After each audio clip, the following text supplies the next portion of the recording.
ഇപ്പോൾ ഷാഫി പറമ്പിൽ മാധ്യമങ്ങളെ കാണുന്നുണ്ട്. അതിലേക്ക് ഇതാണോ CPMന്റെ രാഷ്ട്രീയം? ഒരു ജില്ലാ സെക്രട്ടറിയെ കൊണ്ട് ഇങ്ങനെയൊക്കെ സംസാരിപ്പിക്കുക എന്നുള്ളതാണോ തെരഞ്ഞെടുപ്പിലേക്ക് CPM ഒരുക്കി വെക്കുന്ന മാനിഫെസ്റ്റോ? ഇതാണോ CPMന്റെ തെരഞ്ഞെടുപ്പ് പ്രകടന പത്രിക? നമ്മൾ ആലോചിച്ച് നോക്കണം.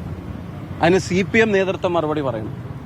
അവരുടെ സംസ്ഥാന സെക്രട്ടറിയും പാർട്ടി സെക്രട്ടറി MA ബേബി ഉൾപ്പെടെയുള്ള ആളുകൾ പറയണം, ഇങ്ങനെയാണോ തെരഞ്ഞെടുപ്പിലേക്ക് CPM പോകാൻ ആഗ്രഹിക്കുന്നത്? വേറൊന്നും പറയാനില്ലാഞ്ഞിട്ടാണോ? ജനങ്ങളുടെ മുമ്പിൽ വേറൊന്നും പറഞ്ഞു പിടിച്ചേക്കാൻ പറ്റാഞ്ഞിട്ടാണോ? ഈ വ്യക്തിഹത്യയിലും അധിക്ഷേപത്തിലും ഡിപ്പെൻഡ് ചെയ്തിട്ട് ഇനിയുള്ള ദിവസങ്ങൾ, തെരഞ്ഞെടുപ്പ് അടുക്കുമ്പോഴത്തേക്കും ഇനിയുള്ള ദിവസങ്ങൾ ഇത്തരം ചർച്ചകളിലേക്ക് മാറ്റണമെന്നായിരിക്കും അവർ ആഗ്രഹിക്കുന്നത്. അപ്പൊ അതിന് അവര് വിലയിരുത്തിയിട്ട്, ജനങ്ങളും വിലയിരുത്തിട്ട് അവരും വിലയിരുത്തട്ടെ. ഇതാണോ അവരുടെ പൊളിറ്റിക്സ്? ഇതാണോ അവരുടെ രാഷ്ട്രീയം? ഇതാണോ CPM 2026 കരുതി വെച്ചിരിക്കുന്ന തെരഞ്ഞെടുപ്പ് തന്ത്രം? ഇതാണോ എന്നുള്ളത് അവർ വ്യക്തമാക്കട്ടെ. ഇങ്ങനെ എന്തെങ്കിലും വിളിച്ചു പറയാം. അപ്പൊ ഞാൻ അതിന് പറഞ്ഞ വാചകങ്ങൾക്ക് അതേ അർത്ഥത്തിൽ മറുപടി പറയാൻ ഞാൻ ആഗ്രഹിക്കുന്നില്ല. പക്ഷെ ഈ ചോദ്യം ഞാൻ ചോദിക്കാൻ ആഗ്രഹിക്കുന്നു. കൃത്യമായ പൊളിറ്റിക്സ് പറഞ്ഞിട്ടും കൃത്യമായ ഗവൺമെന്റിന്റെ വീഴ്ചകൾ ചൂണ്ടിക്കാണിച്ചിട്ടും ഈ തെരഞ്ഞെടുപ്പിനെ നേരിടാനുള്ള ആർജവും കെൽപ്പും ഞങ്ങൾക്കുണ്ട്. അതിൽ വ്യക്തിപരമായി തകർക്കാൻ ശ്രമിച്ചാലും രാഷ്ട്രീയമായി തകർക്കാൻ ശ്രമിച്ചാലും ഒക്കെ അവർക്ക് അവരുടെ ഒരു മെച്ചവും പറയാനില്ലാത്തതിന്റെ പ്രയാസങ്ങളിൽ നിന്നാണ് ഇതിനെ ഇങ്ങനെ ഈ പറയുന്ന അധിക്ഷേപങ്ങളുടെ രാഷ്ട്രീയം അതിങ്ങനെ മുറുകെ പിടിച്ചിട്ട് CPM മുന്നോട്ട് പോകുന്നത്. ഞാനിത് ഇപ്പൊ കുറച്ചായിട്ട് നിരന്തരം പലതരത്തിലുള്ള കാര്യങ്ങൾ നേരിടുക. ഈ പറയുന്ന ആളുകൾ ഉൾപ്പെടെ വർഗീയവാദിയാക്കാനാണ് ആദ്യം ശ്രമിച്ചത്. അതിനുള്ള വലിയ ശ്രമങ്ങൾ ഉണ്ടായിരുന്നു. ഇപ്പൊ അത് ഏശാഞ്ഞിട്ടാണ് വേറൊരു കാര്യം കൊണ്ടുവന്നിരിക്കുന്നത്. അപ്പൊ അതിനൊന്നും ആ വാക്കുകൊണ്ട് ഒരു മറുപടി അറിയിക്കുന്നില്ല.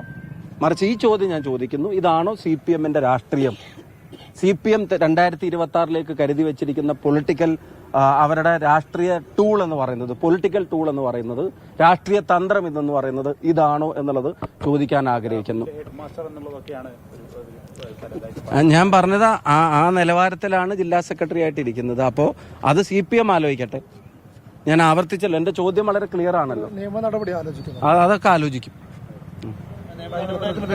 ഞാൻ അതിന്റെ ബന്ധപ്പെട്ട ആളുകളായിട്ട്, പാർട്ടി നേതൃത്വം ബന്ധപ്പെട്ട ആളുകളായിട്ട് ഞാൻ പറയുന്നത്, ഇങ്ങനെ ഒരു തരം ആക്ഷേപങ്ങൾ, അതിന്റെ പേരിലുണ്ടാക്കുന്ന വാർത്തകൾ, എന്നിട്ട് അതിന്റെ പേരിൽ ഈ ഇഷ്യൂസിനെ ഡൈവേർട്ട് ചെയ്ത് ഗവൺമെന്റിന്റെ വീഴ്ചകൾ, പരാജയങ്ങൾ അതൊക്കെ മറച്ചു വെക്കാൻ ഇതിനെ ഒരു പുകമറയായി കൊണ്ട് നടന്ന് ഇങ്ങനെ പറഞ്ഞുകൊണ്ട് നടന്നിട്ട് അതിന് അധിക്ഷേപത്തെ രാഷ്ട്രീയ തന്ത്രമായി 2026 കരുതി വെക്കുന്ന CPMന്റെ മുഖമാണ് ഇവിടെ വ്യക്തമാവുന്നത്.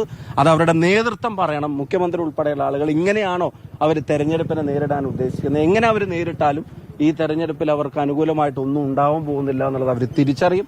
അതിപ്പം പാലക്കാട്ട് ഉൾപ്പെടെ പല പ്രഖ്യാപനങ്ങളും ഇവരൊക്കെ നേതൃത്വം ഏറ്റെടുത്ത സമയത്തൊക്കെ പാലക്കാട്ട് ഉൾപ്പെടെ നടത്തിയതാണ്.